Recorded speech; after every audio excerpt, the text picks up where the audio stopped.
Welcome to the MLM Solution Podcast Show, where you'll learn the facts and hear the truth about the network marketing industry. Here's your host, Rob Cootie.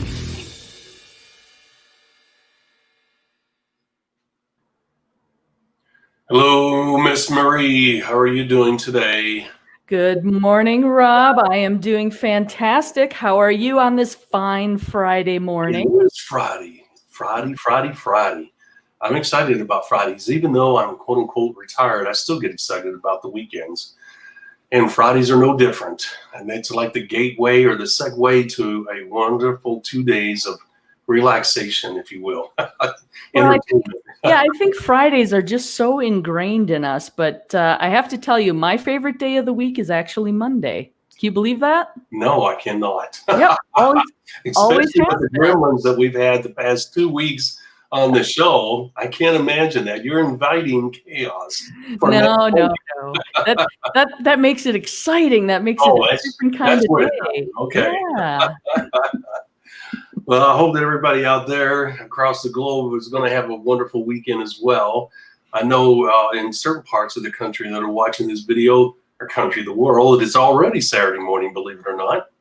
So good morning to all of you and welcome to the podcast. As usual, 11 a.m. Eastern Standard Time. Today's Friday, the 28th of August. Miss Marie, it's hard to believe that the August is almost gone. This year has flown by with all the craziness that's going on. It's gone fast, and at the same time, it's gone slow. I still feel like we're kind of in February, and it's day 347 of that month. But I tell you what, we're heading into my favorite time of year. I am a total fall person. I love the change in colors. I love the cooler temperatures.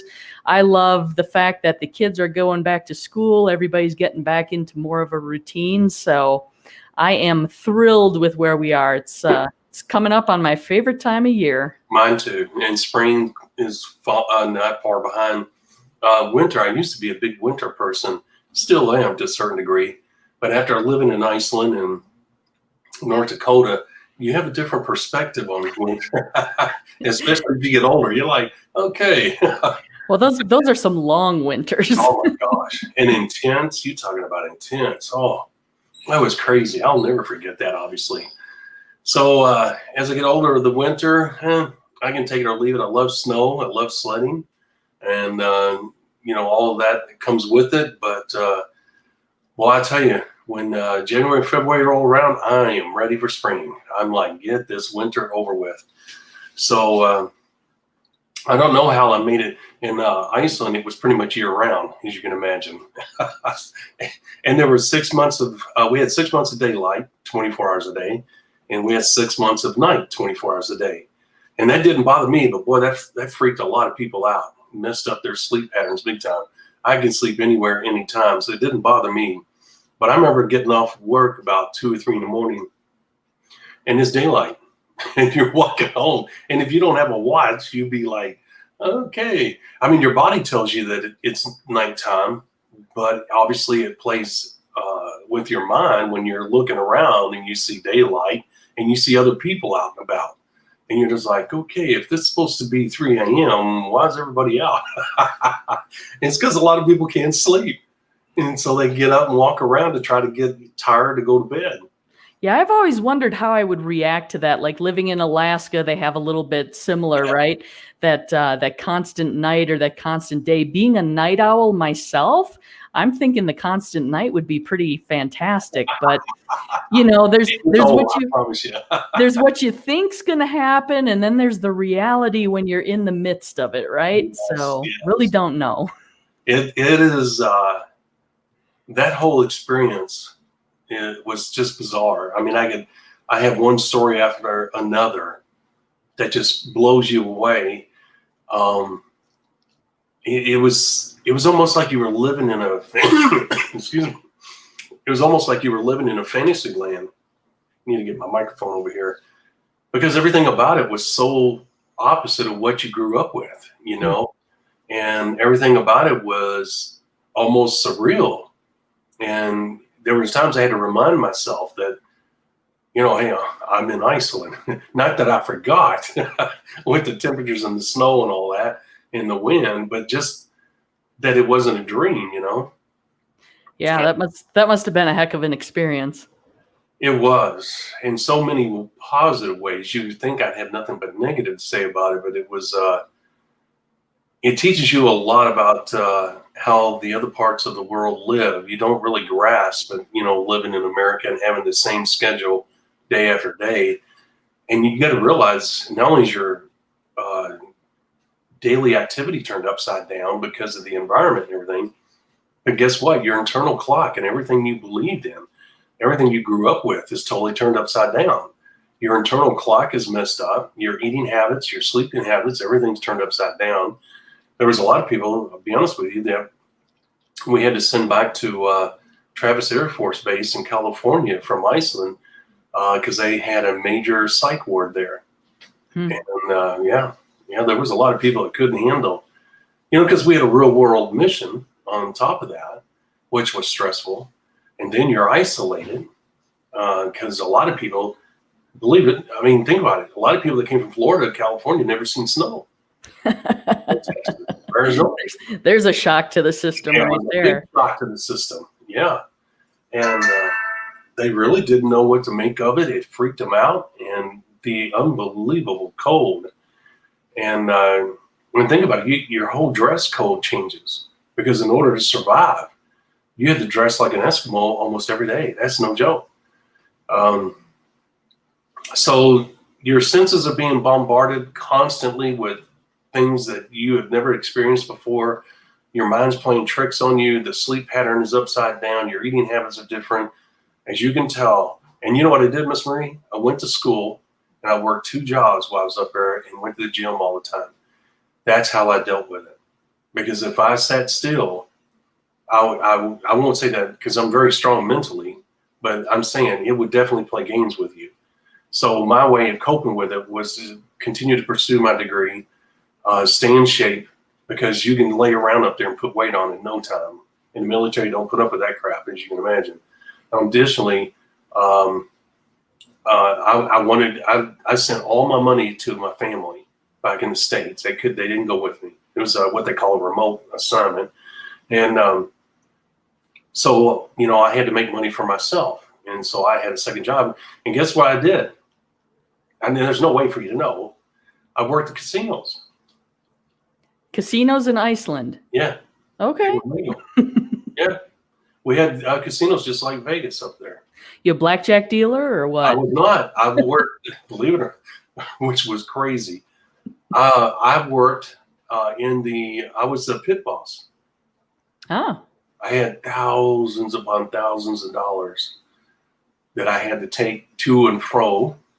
And I had to work on the one-armed bandits. And I don't mean like mechanically, but I mean if they broke down or I'd have to shut them down, fill out paperwork, and monitor, if somebody got out of hand, if somebody was trying to cheat. It was a pretty intense environment. And as you can imagine, people get kind of, the casinos serve alcohol and food and stuff. So people get alcohol in them, and they're in Iceland, and they're kind of wound up anyway. And you put alcohol and then women in the mix, and then you add money onto it. It was a volatile mixture, to say the least. Well, have you ever noticed that the cold climates kind of create a drinking culture? Oh my gosh, yes. Having grown up in Wisconsin with the long winters, I mean, your comment about you sit around, you put on a bunch of weight. It's like, well, that's how we keep warm in Wisconsin, right? You need a little bit of insulation on. Yeah. And the alcohol consumption's crazy, and we discovered that. So back in, I don't know, it was around 2000 or so. We did a tour in the Russian River Valley in California, kind of a wine tour, and we went to the Corbel Winery. And they also happened to make brandy. It was the middle of the week, so we walked in. There was no one there. And as we walked in the door, the guy behind the bar said, "Hey, where y'all from?" And we said, "Wisconsin." And he turned around to the back and he said, "Hide all the brandy." There we go. At the time, and I would be surprised if it's changed, but at the time, he said 75% of their brandy production goes to the state of Wisconsin. So you guys are not far behind us. Kentucky's a bourbon capital of the world. You realize that, right? Well, sure. Whiskey, yeah. Yeah. Just a little side note, because we're having Freelance Friday. At one time, Louisville, way back, was the 10th largest city in the U.S. until the Good Old Boy Network got in charge and they pushed a lot of people out. And part of that was this.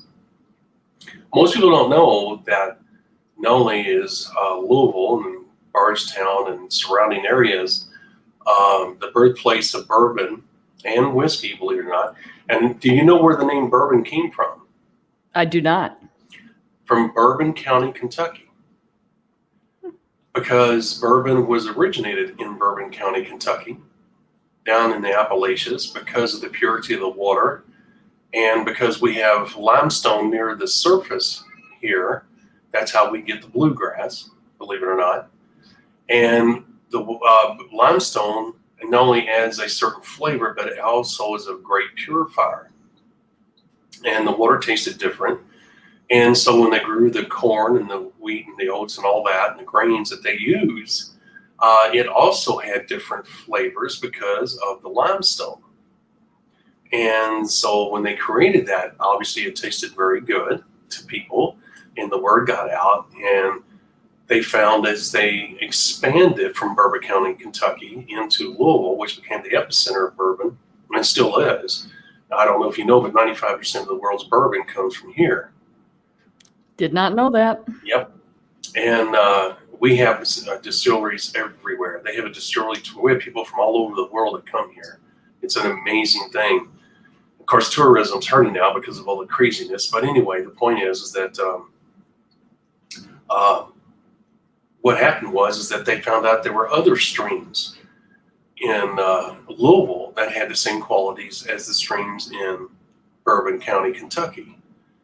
And they were able to replicate, essentially, I don't think there was anything that ever topped the bourbon that came out of there, but it came awful close. And that's how the city became known as the bourbon capital of the world. But at the same time, the other part of the story is this, is that it was also the beer capital of the world, or the United States at the time.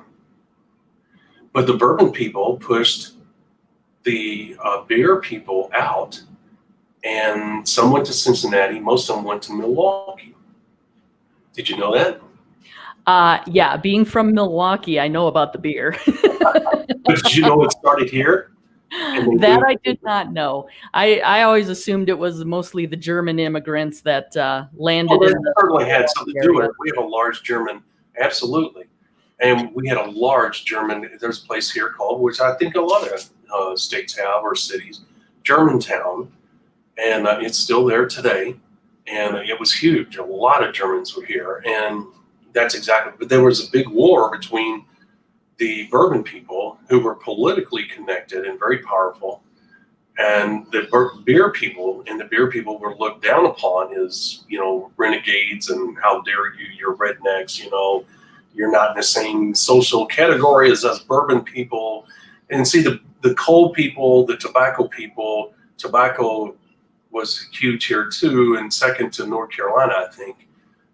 We had, back when cigarettes were, in the 60s, 50s, and 60s, we had huge cigarette production companies here that produce, I forget how many. And so we had tobacco, we had, the coal, and then we had the bourbon people and the horse people, and all those people hung out together along with the politicians. So the beer people didn't have a chance.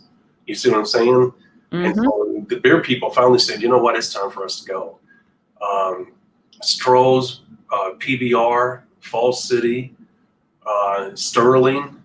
I could go on and on and on and on of all the brands that were here, that started here, and then quickly moved out and gave up the city of Louisville.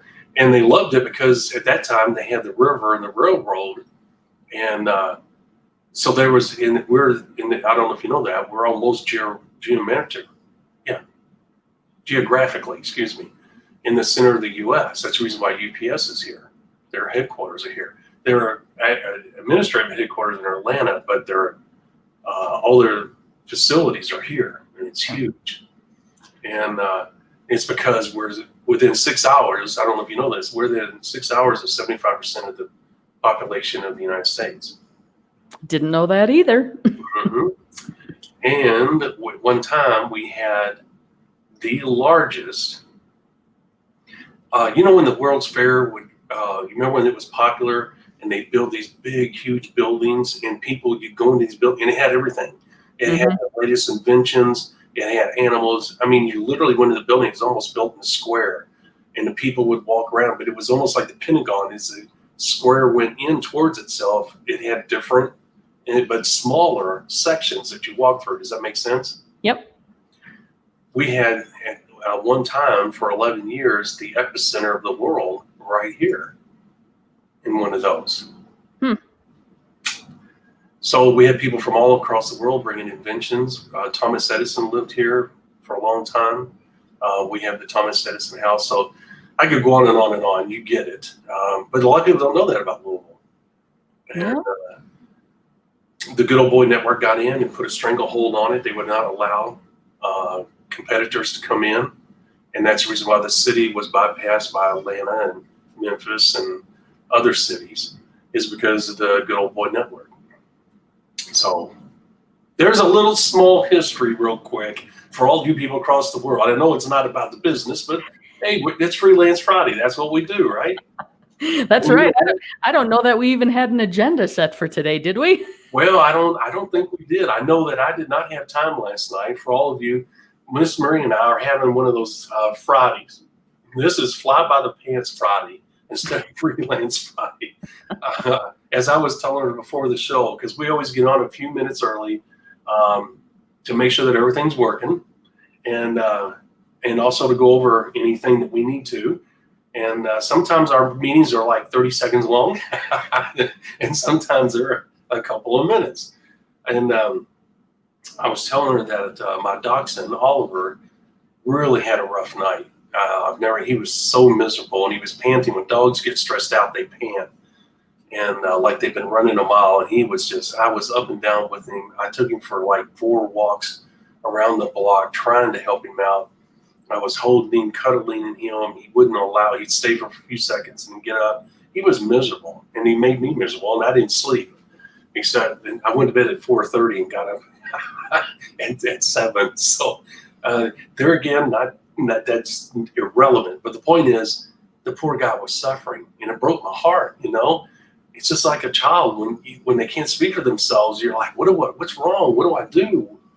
I had to get the wife up twice, one at 1 and one at 2. She was not happy because she had to babysit today. The grandboys are here. And so it was a rough night.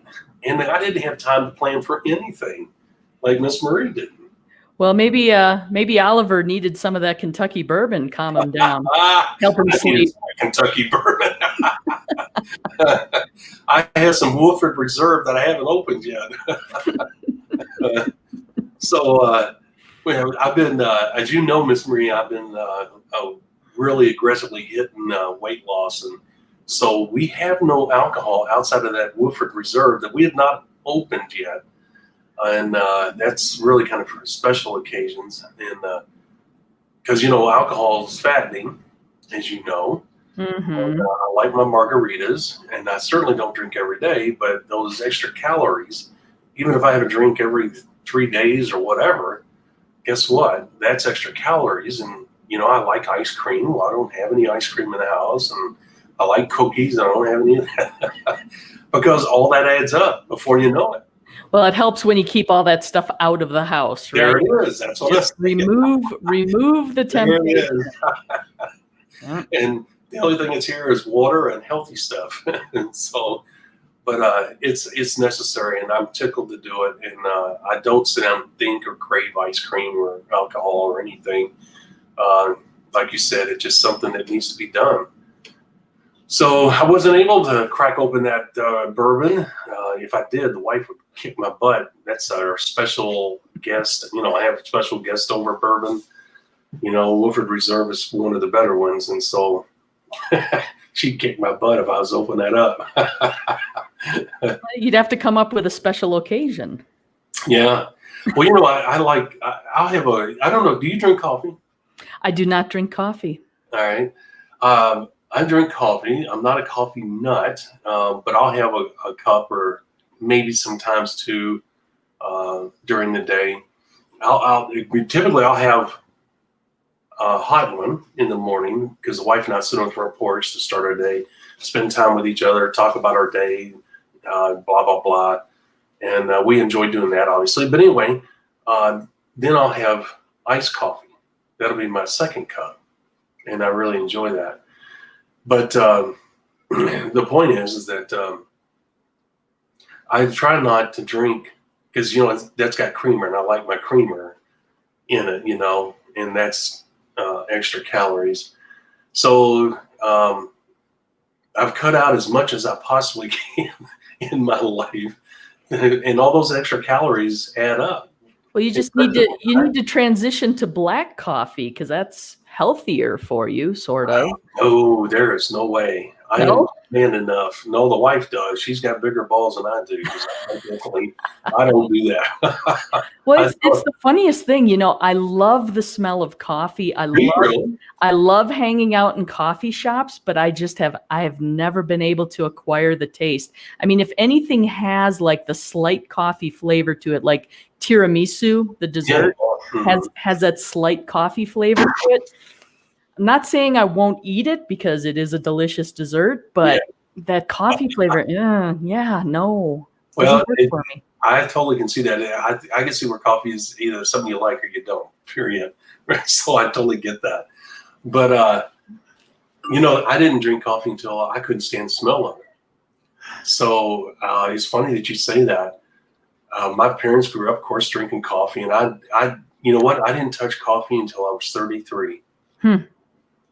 So now I'm 62. So that's 29 years ago. Yeah, almost half your life, not quite. Half my life. And what happened was the girl that I was dating at the time, I was in California. She was big on flavored coffee, the gourmet. The gourmet was just coming out, these quote unquote flavored coffees. And I remember her and I, we how would you say, we were very active socially. we were all over California and socializing a lot. And there were some rough mornings when you get up, right? And so one day she said, "Do you want some coffee?" I was like, "Yes, please." And without even really thinking about it, I just needed something, And I was like, "Wow, that's really good." And that's how I got started. Well, I have to tell you, the best aroma combination to wake up to in the morning is coffee and bacon. Oh, boy. No, I agree with that. There ain't much better than that. I totally, bacon is one of my favorites. Well, I could eat bacon all day long. Rob, there's what we need to do. We need to create an aroma alarm clock. That's great. That would be awesome if you could do that. Wouldn't that be brilliant? You wake up to like your favorite smell or smell combination. Where it sends out a little mist.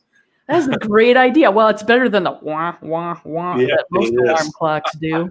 Good grief. Yeah. All right. So somebody out there now is going to steal that idea and patent it. And hey, go nuts. Go for it. Just no, we've already done it. You're too late. Miss Marie and I just instantaneously while we're on this podcast, I went on the website. I trademarked it, and Miss Marie, it's in production right now. Okay, there we go. Yeah. So you guys don't even waste your time. We already got it.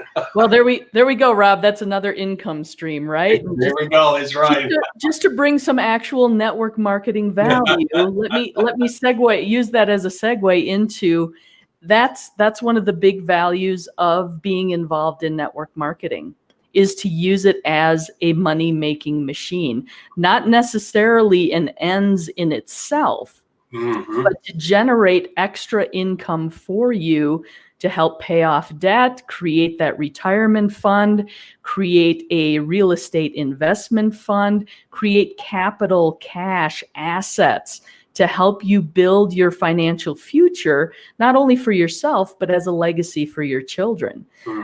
I mean, again, I know I say it all the time, but I love this industry and just the potential that is there for anyone willing to engage and pursue it correctly. Sky's the limit, right? It is. Oh, no doubt. It'll have a profound impact. Matter of fact, you hit on something there that really people need to think about. When you look at this business model, all the advantages, if you're using common sense and you look at it with an unbiased viewpoint, there are so many benefits to the business model that it's really a no-brainer to use it as an investment vehicle. And what I mean by that is this: look, when you sit down and put together a financial game plan for the future, I would encourage you to look at this business model and use it as the seed money, as she stated. If you have an invention that you want to get funded and you don't want to take on a tremendous amount of debt or go around begging for money, which is certainly the most way, or go to these capital investment firms and stuff, this is another vehicle that you can use to create the income as the seed money for that invention.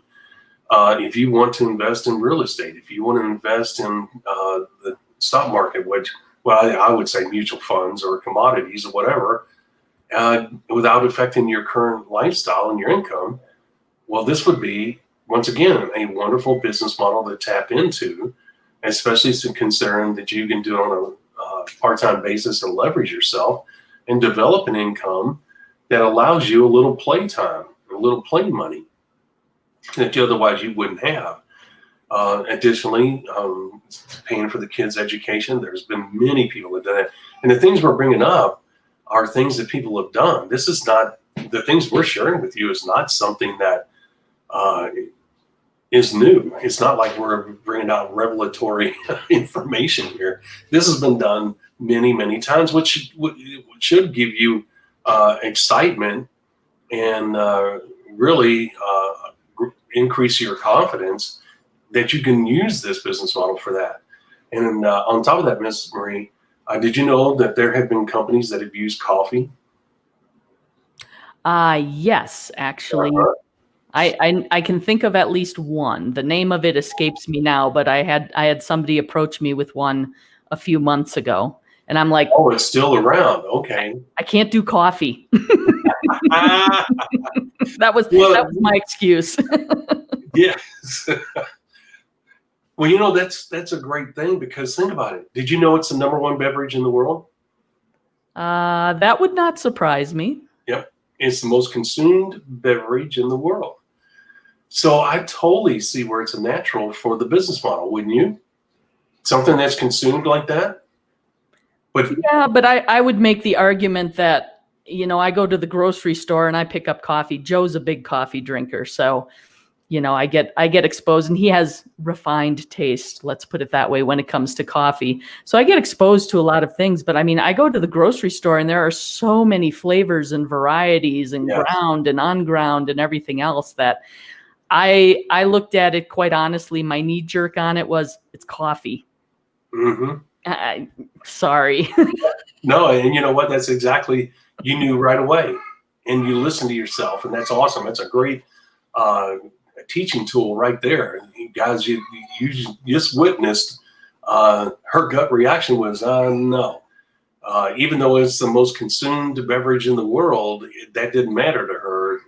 Her heart was not in it, and she immediately knew the answer and did not hesitate. So if you know when an opportunity comes across your table and you immediately know you need to stick with that, do not look any further, do not waste their time, and do not waste your time. That's a great teaching moment there, and that's awesome.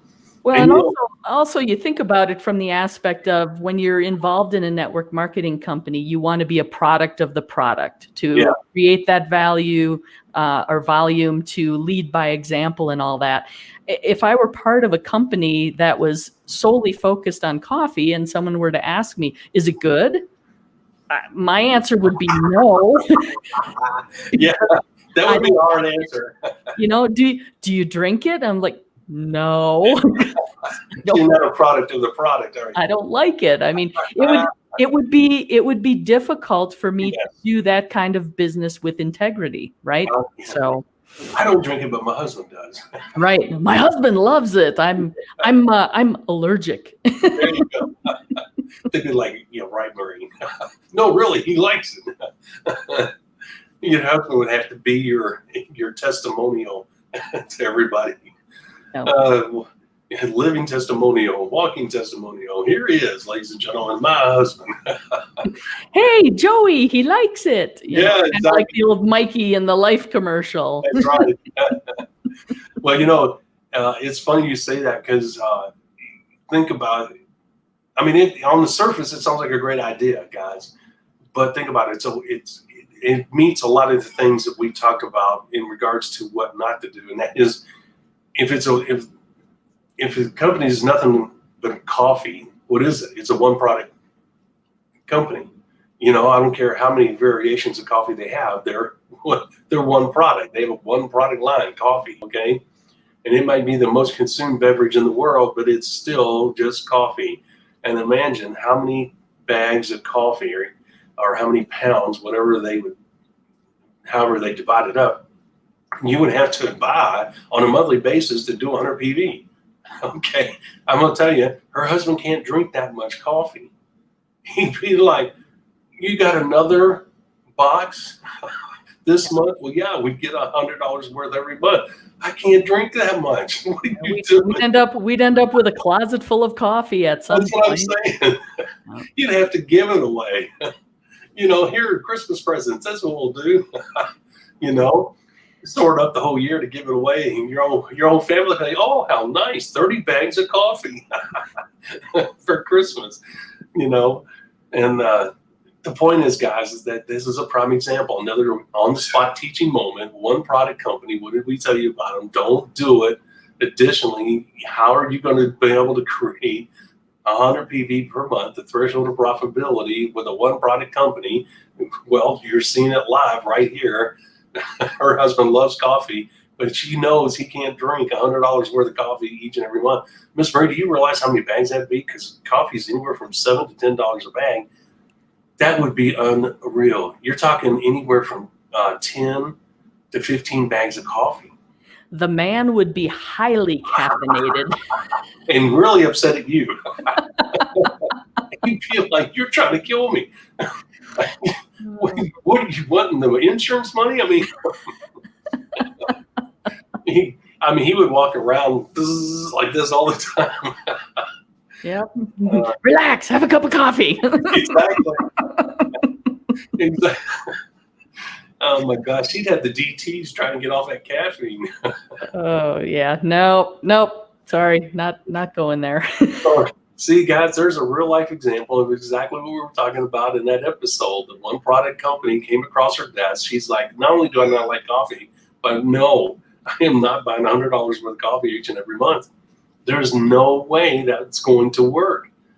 Okay, and it's more of a commodity, Miss Marie, meaning that there's not a lot of profit. There's a lot of profit for the company because think about it, $5.99 at the store. I'll be honest with you, they're buying that pound of coffee, if that's what it is, from the companies themselves for $1.25, something like that. Because the standard is when you take it to retail, you mark it up 3 to 5 times what you paid for it. Okay, and if you and I own the coffee company, if we're selling directly to Kroger and leaving out the middleman, you and I might get $1.75. But if it's going to a middleman, and as you know, the middleman picks it up from you and I at our factory, takes it to a warehouse where they distribute it across the United States. And you and I obviously sell it to them for $1.25, and then they mark it up to $1.25. So now it's $2.50. So now Kroger buys it, and they're going to mark it up 3 to 5 times to make their profit. Okay, so now you're in the $7, $8 category, and that puts you in a lot of tough competition with little wiggle room. And the only way we can compete with lower price ones is to lower our price down to 75 or 65 cents.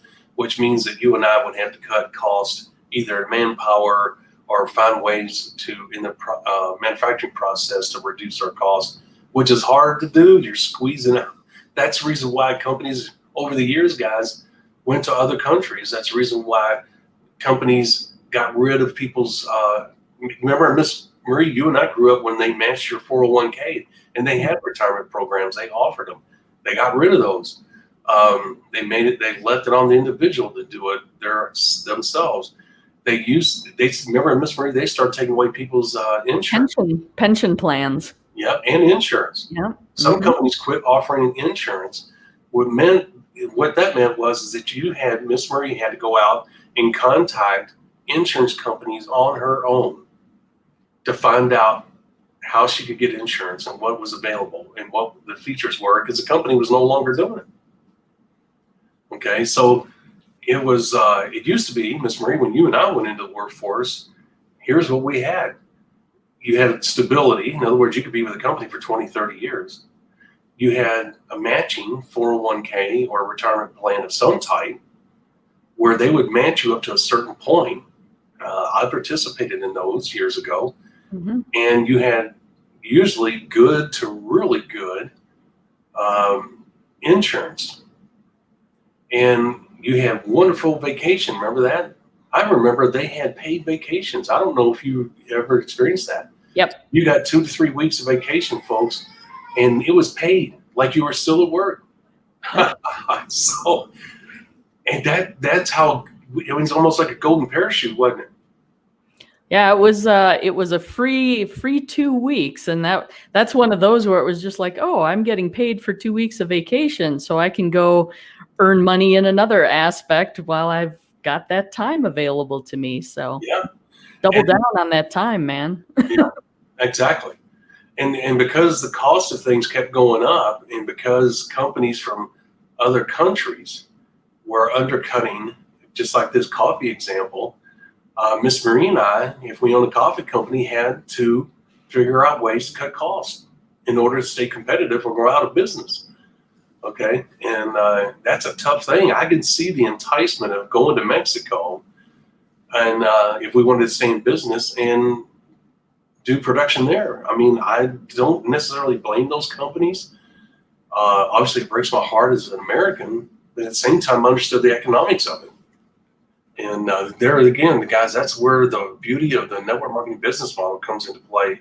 Because, gosh, if you lose your job due to downside, whatever the case may be, or if they took away your insurance or took away your retirement, you're thinking to yourself, well, gosh, I've been with this company too long. I can't leave. I love the company. What do I do? Guess what? Look at this business model. As she stated, use it as seed money to change your life. Make it part of your overall financial plan, okay? And say, hey, this can be a great way to supplement what we've lost. Right, Miss Marie?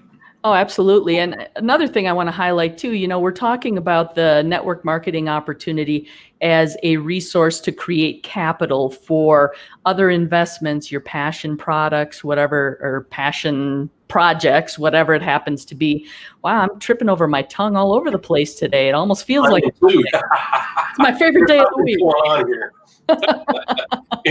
It's because it's Friday. Exactly. It's been a long week. Yes. But where I'm going with that is it's not only a financial resource, but it's a quote unquote human resource. Yeah. It is amazing the motivated, passionate individuals that you run into in this industry that you may connect with, and you end up doing some other business venture with, doing some other passion project with. I mean, you think about it, Rob, back when you and I met 15 years ago or so, podcasts didn't even exist. I don't think that was a word. I mean, I think you're right. Who would have thought that here we are, I know. That's true. We're doing a podcast and working together. I mean, it's just, it's amazing. I've met some absolutely incredible people being engaged with this industry. And it's not even necessarily people that I was in the same company with or the same line of business or any of that. Mm-hmm. It's just what you find in this industry is people who are, I'm just going to say, generally above average. They're not used to, or they don't just want to stick with the status quo. They don't want the life of comfort. They're not looking to just get to a point and coast.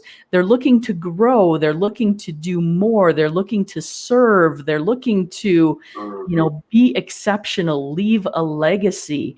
And I mean, how other people can't be inspired by that. I mean, it's just fun to be around these types of people. Yeah, I agree.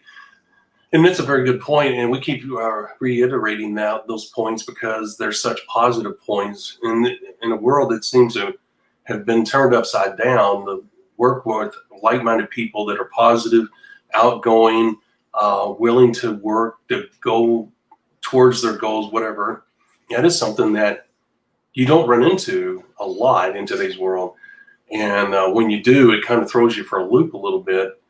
And but once you get around these people, it's such a wonderful feeling. I don't even know how to explain it, but I love it. I mean, it's addicting.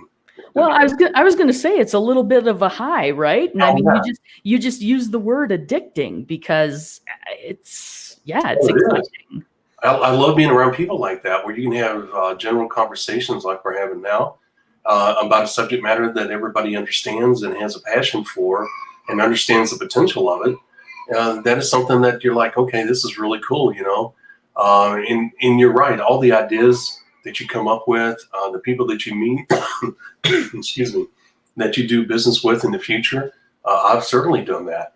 And all of the things that Miss Marie, all the things that I've created, the business that you were so generous to join, was created out of those events and out of those people, and realizing that there was a real need for this information out there, and no one was filling it that way, the way that I am now, and the way that we are. So the point is that it all, like you said, the genesis of it was being around people like that.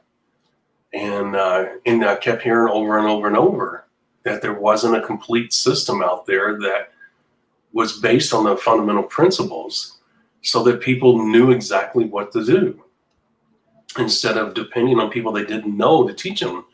And a lot of times what they taught them wasn't correct. And that's where this all started out. And the What Not to Do was the first product. And the reason the What Not to Do and network marketing came around was because of the fact that people didn't know what to do. They were doing a lot of things wrong. And I had people say, well, Rob, that product's not going to work. It's too negative a title. It doesn't teach them how to build a successful business. And I said, I understand that. I said, I'll teach them how to build a successful business later. But right now, people are confused over what to do and what not to do. They're not sure who's telling the truth. They're not sure what the clear path is. And so it was a natural, right, a creative product that said, hey, I mean, look, there are so many things. I'm sure you've seen commercials about what not to do. People say, hey, I've seen them all the time. And they use the words, what not to do, And let me give you guys a real life example. When you're kids, your parents tell you, do not cross that street until you look both ways. Okay? What's the what not to do in that scenario? Do not cross that street. What's the to do in that scenario? To look both ways. That is a life-saving lesson your parents taught you. Okay? So the thing is that the what not to do in life is in part of everything. Okay? When you're cooking, they'll say, you have to learn what not to do. Hey, do not, even though they're using the words do not, it's still what not to do. Do not turn the temperature above 325. Okay? Okay, here's what not to do when cooking this cake. Okay, what not to do when boiling eggs. Do not do this, okay? Just like do not cross the street. Well, that's exactly how the product, Miss Marie, was created, and the book is written, and the whole product is the first paragraph is what not to do.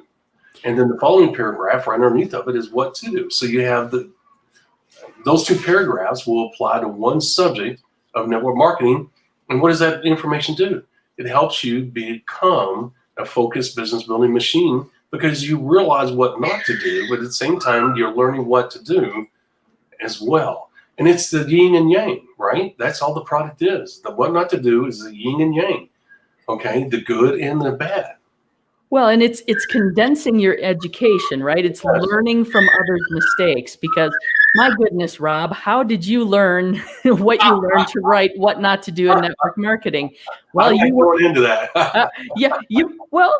We went out there and we messed stuff up. Oh my gosh. We made mistakes. Yeah. And what are we doing? We're sharing those things here because we don't want our audience to make those same mistakes. Right. Save yourself the time, trouble, and heartache.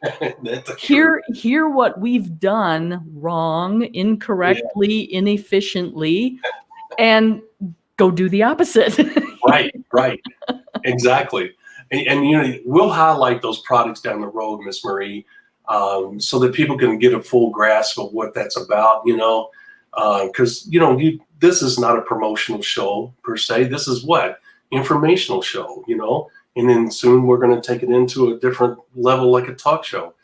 But I think a good subject for us in the future, for everybody listening and watching, Miss Marie, is have a show about an overall financial picture that includes, for people, that includes the network marketing business model and how it could fit into their ultimate goal, their ultimate financial goals and lifestyle goals.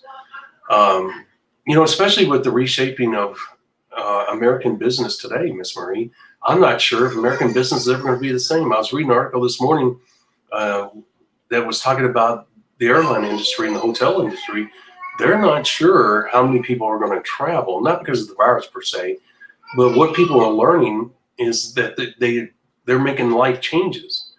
I don't need to travel that much anymore, especially in business. They're doing it from home. They're using Zoom more than ever. They're using Skype more than ever. They're using a lot of teleconferencing software more than ever, which is going to reduce. Companies are going to say, well, hey, we're still moving right along, and we really haven't missed a beat. And guess what? We don't need to fly. That's a cost that's been incurred that, guess what? We're going to be able to do without that in the future, or greatly reduce that. I don't know if we'll ever get rid of it, because there's definitely times you're going to meet face to face. But the point is that it's going to be greatly reduced. And I think a lot of people, and that's what they were saying. Of course, it's still got to bear out. But the point is that they're saying that a lot of people on vacation time are realizing that they can take their vacations around, get in the car and drive 2 hours instead of flying to the vacation destination. So a lot of people are learning about themselves and restructuring their lives, and they're not sure that the hotels and the airline industry are going to be part of that restructuring, which is kind of surprising, to be honest with you. And my point is a lot of people are going to be reshaping their whole lives, Miss Marie. So maybe that's a great subject matter where they can look down, sit down and plan out their future, and they can look at this business model as a possible part of that financial restructuring. Mm-hmm.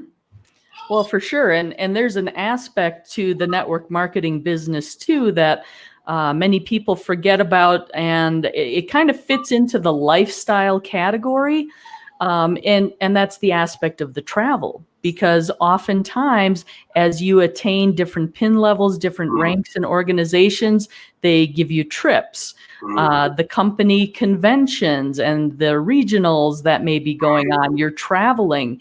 And in those aspects, I don't know of any network marketing company that's ever had their convention in a city you wouldn't want to visit anyway, right? So they're always like vacation destinations. And what are you doing? You're able to travel and write that off as a business expense as you go to a convention and visit a fantastic area. So, there's all sorts of little things when it comes to the financial advantages of having a network marketing business. I know it. And you know what? I can't think of anything, and this is not because we're advocates for the industry, but guys, I cannot think of one business model that even comes close to all the things. If we were to sit down and make a list of all the positives, which I have somewhere, but I'll bring it back out, and we'll put that up on screen someday, Miss Marie. Legitimate advantages that business model brings to the table. I mean, it's a no-brainer, you know. And of course, our job is not to convince people to look at this business model. You and I really don't care whether they look at the business model. We're just reaching out to the people that already understand it, that what it brings to the table, but they want to learn how to use that to better themselves. And of course, you and I are not out there trying to convince people that this is the right system for them. But you know what? I think if anybody with any financial sense, I think anybody with any common sense, anybody that looks at the facts of things instead of listening to hearsay, someone that's strong enough to make a decision on their own based on facts and like to investigate things for what they are, then I think when you do that, you're going to see the advantage of Miss Marie. There's many books written on those approaches themselves. I could tell you many books where the author started out and said, I always thought this about the industry, but once I really got around it, once I really investigated it, I was blown away by what I learned. And I'm talking, you know, what we consider famous people as well as everyday people. All of them have been surprised if they take an honest, legitimate, unbiased look at the business model and what it brings to the table. People are so shocked and they wonder why people aren't using it more. And you know, there's been millions of multi-millions across the world, Miss Marie, over the years, the past 50 years that have. And it's unfortunate. And a lot of them come back, what we call retreads, because they realize, you know, they get the bug and they know the model works. But here's the thing, Miss Marie, it didn't work for them. And they think, well, I'll give it another try. And unfortunately, sometimes on the second try it doesn't work. But you know why? Because they did not have the information that we share with you guys. And you guys are such a huge advantage. They are, aren't they, Miss Marie? They have it at their fingertips. Absolutely. And you know what? I'm going to invite our audience, our viewers, our listeners to join us in our efforts to help educate the folks out there on the advantages of the network marketing industry. Yes. Part of the reason why we're doing what we're doing is to help you have information available at your fingertips that you don't have to go out and even explain it yourself. You can share some of these videos, some of these podcasts that we're creating to do the explaining for you. Saves you a bunch of time, helps you focus on those consistent, correct business building activities, right? So like we always say, you know, please comment, like, share our information with our fellow network marketers across the world, right? Absolutely, yes. Oh, no doubt. Absolutely. Very well put and spot on. And I think that I really do, with all that's happening, not just here in the U.S., but across the globe, I think people are reevaluating a lot of things in their life. And I think a lot of people are trying to determine which direction they want to go in. Unfortunately, there's been a lot of people negatively affected by this whole upside down world, regardless of whether it's the virus or the riots or whatever.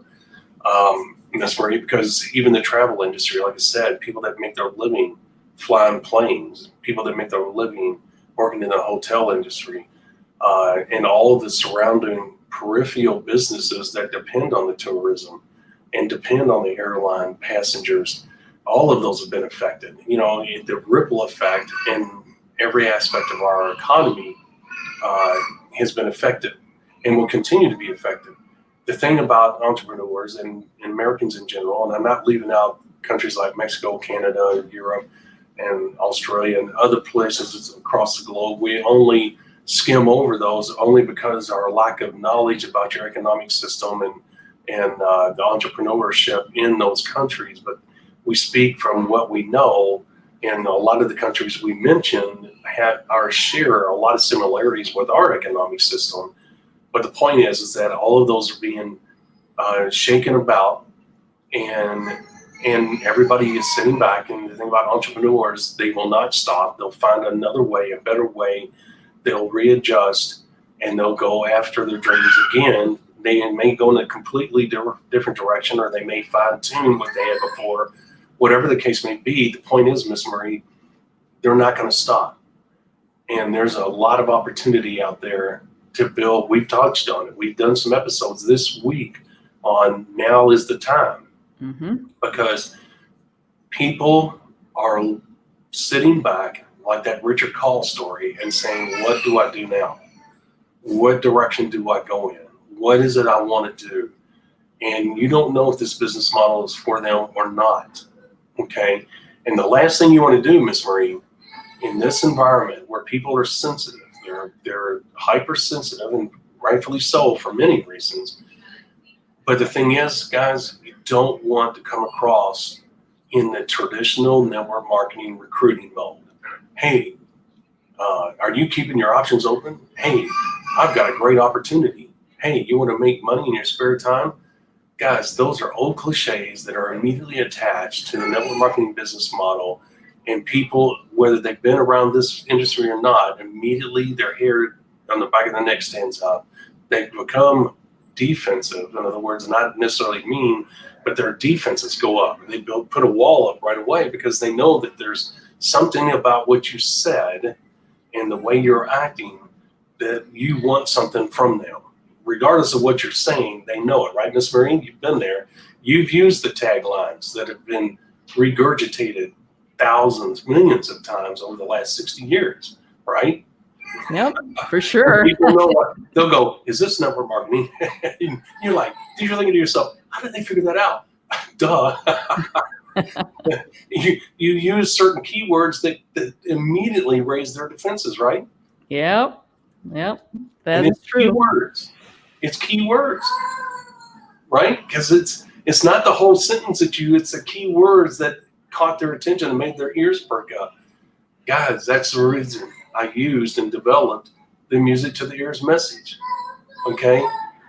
So the thing is, look, when you come across to someone that's looking, they should be cautious in today's world. There's so many scams out there. You've got to realize that. Okay? And if you're using certain keywords, guess what category you fall in? The scam category. Whether it's in person or over the phone or whatever, okay? And you're fighting an uphill battle, right, Miss Marie? That you're not going to win. That is true, and part of the stickiness of it is the fact that most people have been approached with a network marketing opportunity in the US, already. Yeah, in the U.S. for sure. Well, and welcome to Utah. I mean, everybody's been hit with at least 3 or 4 here. It is. It's a network marketing capital of the world. There's no doubt. It totally is. I don't talk to anybody in Utah. Just forget the state of Utah. Let's move on. Everybody. There's a new baby down the street. I got him first. Yeah, but they catch on to that, and I think one of the biggest mistakes people make is, they'll be asked, "Oh, is this a network marketing company?" And the typical reaction is to go, yeah, and it's just like, maybe. Yeah. It's like, no, man, you got to be enthusiastic about it. It's like, it absolutely is. And it's the best income earning opportunity you're going to come across. Right. But there again, that's the music to the ears message. And the huge difference between the two, because look, guys, and we'll do an episode on this. And I touched on it before. Look, you're an entrepreneur. You're not a network marketer. You're a business builder. You're not a network marketer. Guys, you're not a network marketer. Get away from that mindset. You're not trying to distance yourself from that word. You need to be proud of the fact that you're utilizing the business model. That's all you're doing. Look, you're about making money. What are business people? Business people are about making money. That's the reason why most business people have multiple streams of income. It's because opportunities, once you become successful, you'll be amazed at how many opportunities start coming your way. You have to push them away. you have to evaluate them and say, no, I really can't do that. No, that's not for me. Yeah, that looks good. Let's talk about that. You'll have so many opportunities coming your way, people knocking on your door. Remember I told you about the people that go to these events and people hoard around them? And some of the people that hoard around them don't even know who that is. They're like, who is that? Who is that? Why are these people over here? Oh, that's so-and-so. Well, who are they? Oh, they did this, and this is what they've done. Oh, really? And so that's what you have when you get successful. People want to not only be around you, but they want to do business with you as well. So guess what? You're a business person utilizing the business model, and you're using the music to the ears message that reflects that, okay? It's totally different than the typical opening line, hey, are you keeping your options open, okay? And you're going to push people away. You're not going to attract people to you. So that's what you got going on, right? Yep, absolutely. Well, Rob, I hear the kids in the background. I'm thinking it's about lunchtime, and we've probably dropped some really valuable and actually even more in-depth information on our listeners than we normally do on a Freelance Friday. So I'm feeling pretty good about this episode. How about you? I think we had a lot of fun. Yeah, it was a good time. So why don't we go ahead and start wrapping things up here. As always, if you will please make sure you like, comment, share on our social media platforms. Also subscribe, blah, blah. Yeah, boy, we've got to wrap this up, Rob. I can barely talk anymore. Also, please subscribe to our YouTube channel. Be sure to register for notifications there as well by clicking on the bell. What that does for you is it will send you a notification when we are live and you can join us in the studio. Rob is laughing his butt off if you can't see him. Worst case, you'll at least know we have some new content out there for you. And as always, please give us a thumbs up. If you like what you hear, you understand the points we're making, we certainly appreciate that. And it helps us spread the word to our fellow network marketers across the world. As always, you can find us on the World Wide Web. Oh my goodness. Yeah, thank God it's Friday, people. I know. World Wide Web at themlmsolution.net. That's themlmsolution.net. And you can look for us anywhere using hashtag #TheMLMSolution. That's hashtag #TheMLMSolution. So thank God it's Friday. We're going to call this a show. And ladies and gentlemen, be sure to join us on Monday, 11 a.m. Eastern Time. We're going to have some more fantastic information for you, and we'll look forward to seeing you then. Y'all take care. Thank you for listening to the MLM Solution Podcast. For more info, visit our website, themlmsolution.net. Please follow us on the following platforms: Facebook, YouTube, etc. And share this podcast with our fellow network marketers around the world by hitting the share button on our various platforms.